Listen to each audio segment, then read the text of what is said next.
Hello everyone. Let's continue the first chapter working of the constitution in that decentralization of democracy.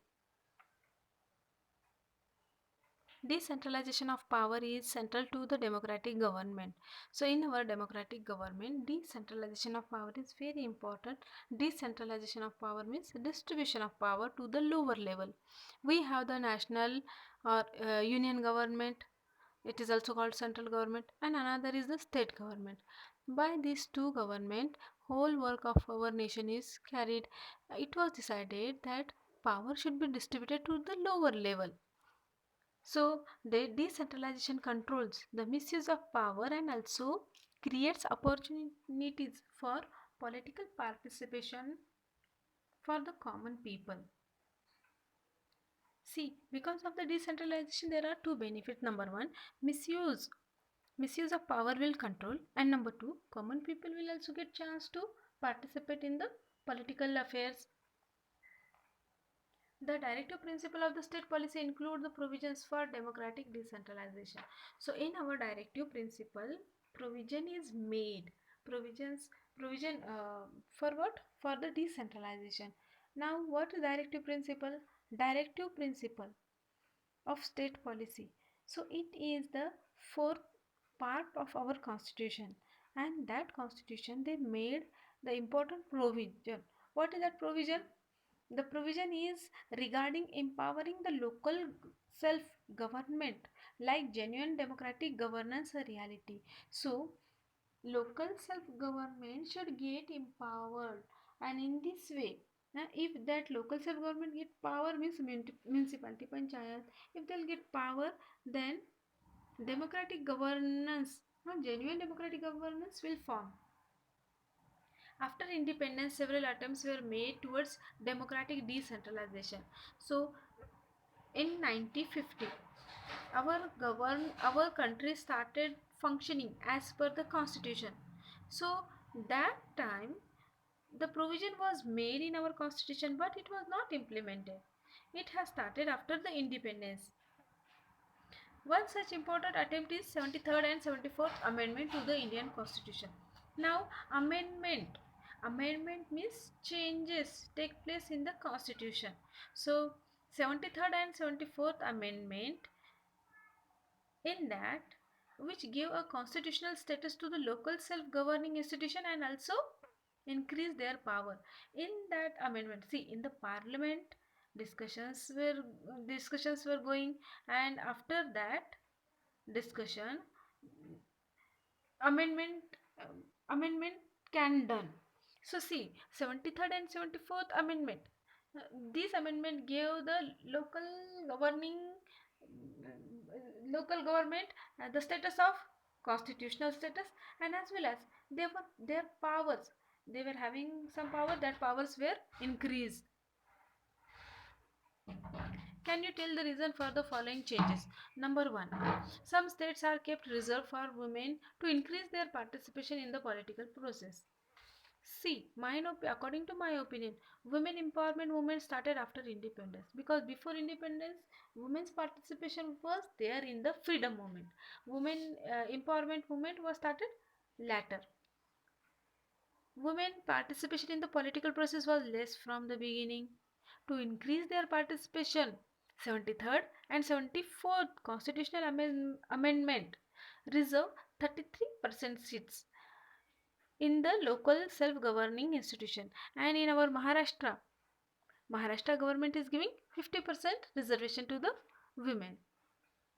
Now next situation, some seats are kept reserved for the weaker sections of the society so that they can get a share in political power.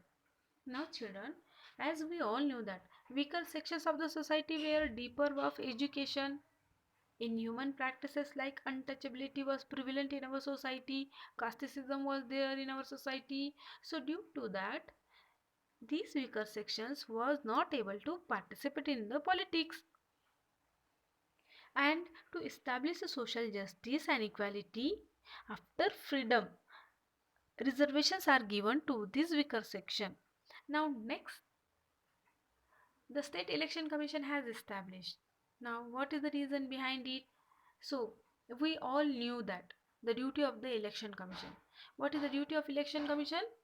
Election commission duty is to elect to conduct the elections in impartial way and in free and fair atmosphere. Election for parliament and state assemblies are conducted by National Election Commission.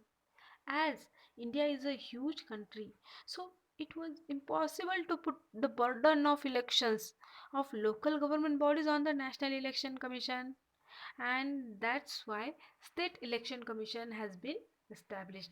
Now next is that 11th and 12th schedule was added to the constitution. In the year 1950, that time there were total 8 schedule in our constitution. Schedule means list, and 11th and 12th schedule, these two schedule gave constitutional status to municipalities and panchayat. Why it has given? To strengthen the rural and the urban government so that they can function efficiently. So because of that, 11th and 12th schedule was added in our constitution. Now children, we will start the next point, that is the Right to Information RTI 2005. Citizen empowerment is essential condition of democracy.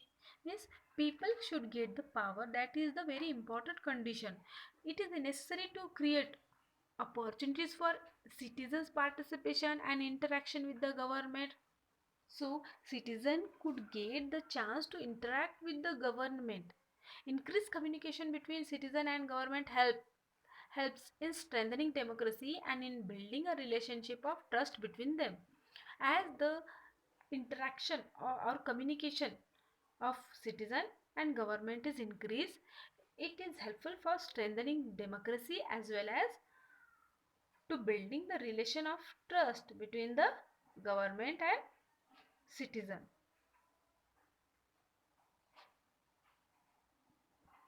Citizens have a right to know about the functioning of the government. The government of India gave right to information to the citizen of India to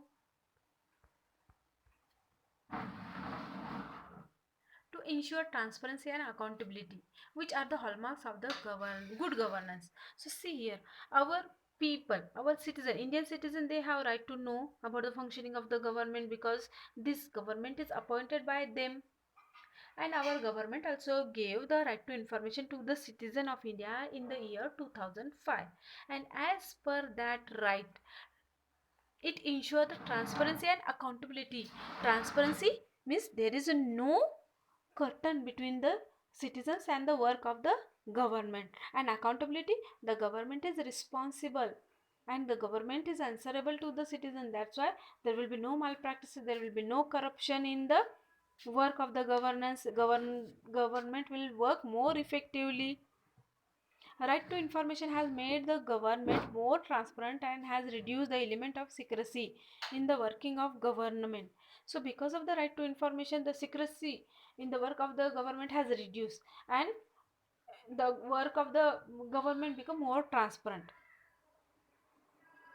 After the year 2000, the whole approach towards democratic reforms has changed. Democratic reforms are considered as rights of the citizen. Accordingly, the citizens in India have got right to information, right to education, and right to food security. These rights have strengthened democracy in India. So see, after the year 2000, the approach towards looking the democratic reforms has changed. People are thinking that these reforms are our rights and we have to take it from the government. So citizens got the right of information, right of education, right of food and security. So these, because of these rights, our democracy gets strengthened. Now, did you know right based approach? In the decades after independence, progress was made towards more and more democratization of India. However, in this process, citizens were considered as beneficiaries. In the last few decades, development is considered as the rights of the citizen. So, see, children, again here, right-based approach. In this, after independence, the whatever the reforms or the progress made, So these progress citizens were considering as the beneficiaries. हाँ, हम पर government ने कुछ एहसान किया अच्छे काम कर कर, but afterwards it has change, they said no, it is our right and we have to take it from the government. So right based approach in how will this approach change the relationship between the government and the citizen? Now see, I think that right based approach is very good, because in this people are communicating with the government, they are interacting with the government, and government also reduce its secrecy. The government become more transparent and accountable, and due to that the good bonding, the trustworthy relationship between the citizen and the government has increased. So this approach is very good. Now do you discuss this, do you think that citizen in India should have the right to employment? I think that yes, citizen of India should get the right of employment. But as our India is a very huge country, so it is not possible for the government to provide employment to each and every individual. But then also, maximum citizens should get the right to employment. It will help to to develop themselves economically, as well as their living standard will increase, crimes will reduce, malpractices will illegal practices will reduce, and good economical and socially good country will form. So in this way, right to employment is every individual should get. According to you, if everyone gets right to shelter, how it will affect democracy in India? I think so. If everybody will get shelter, then it is the true success of democracy, because people will get the shelter, then they will be secure and safe. As they will secure and safe, they will concentrate towards their work and miss their income economically. Economically also they will be powerful. So in this way, if shelter is give if the right to shelter is given to the citizen, then democracy will achieve its real goal. So children, here we have completed our first part, that is of democracy. Now next part is social justice and equality, that we will see in tomorrow's session.